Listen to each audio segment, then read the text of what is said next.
সূরা ফাতিহা হলো আল্লাহ তাআলার সাথে একটি কথোপকথন।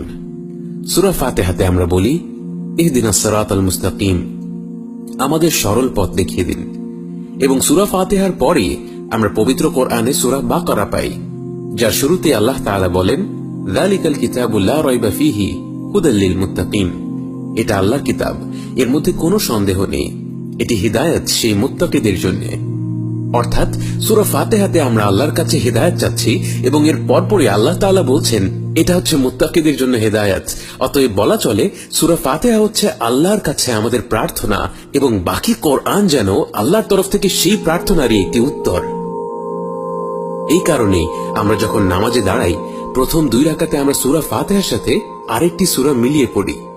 সূরা ফাতিহার সাথে যেই সূরাই আমরা মিলাই না কেন, আমাদের নামাজ তখন এক পবিত্র কথোপকথনে পরিণত হয়, যেখানে আমরা সূরা ফাতিহা পাঠের মাধ্যমে আল্লাহর কাছে হিদায়াত চাচ্ছি এবং এরপর কোরআনের অন্য যে কোনো অংশ পাঠ করার মাধ্যমে আল্লাহর তরফ থেকে সেই চাওয়ার উত্তর পাচ্ছি।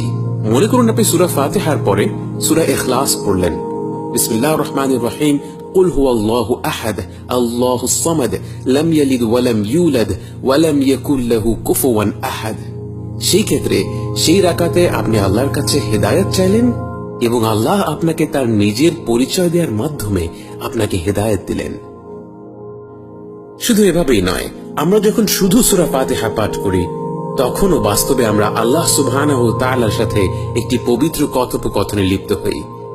মুসলিম গ্রন্থের হাদিস কুদসিতে আমরা পাই, রাসূল সাল্লাল্লাহু আলাইহি ওয়াসাল্লাম বলেন, আল্লাহ তাআলা বলেন, আমার বান্দা যখন বলে আলহামদুলিল্লাহি রাব্বিল আলামিন, আমি তার জবাবে বলি হামিদানি আবদি, আমার বান্দা আমার প্রশংসা করেছে।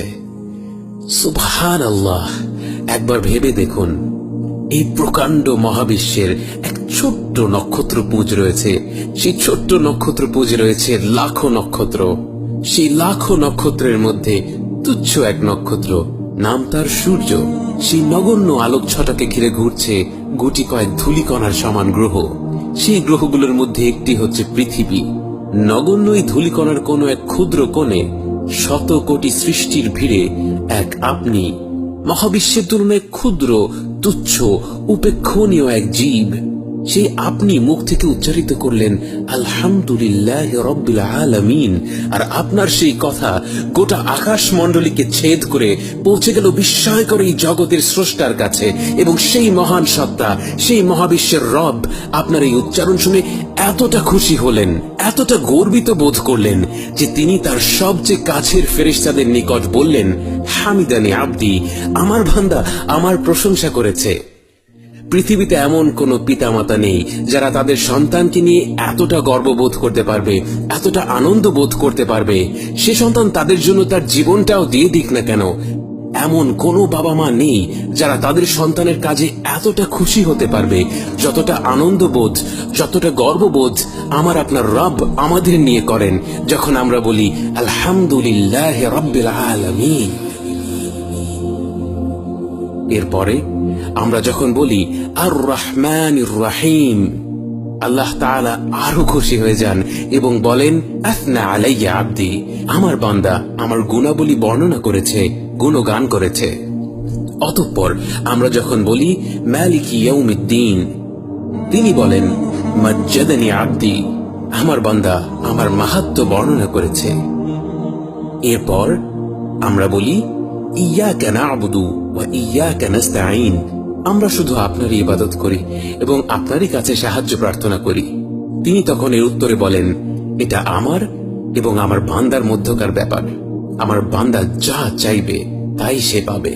তাই এর পরপরই আমরা আল্লাহর কাছে সবচেয়ে মূল্যবান জিনিসটি চাই, কারণ আমরা বলি আমাদের সরল পথ প্রদর্শন করুন, তাদের পথ যাদের প্রতি আপনি অনুগ্রহ দান করেছেন, যারা গজব প্রাপ্ত নয় এবং পথভ্রষ্টও নয়।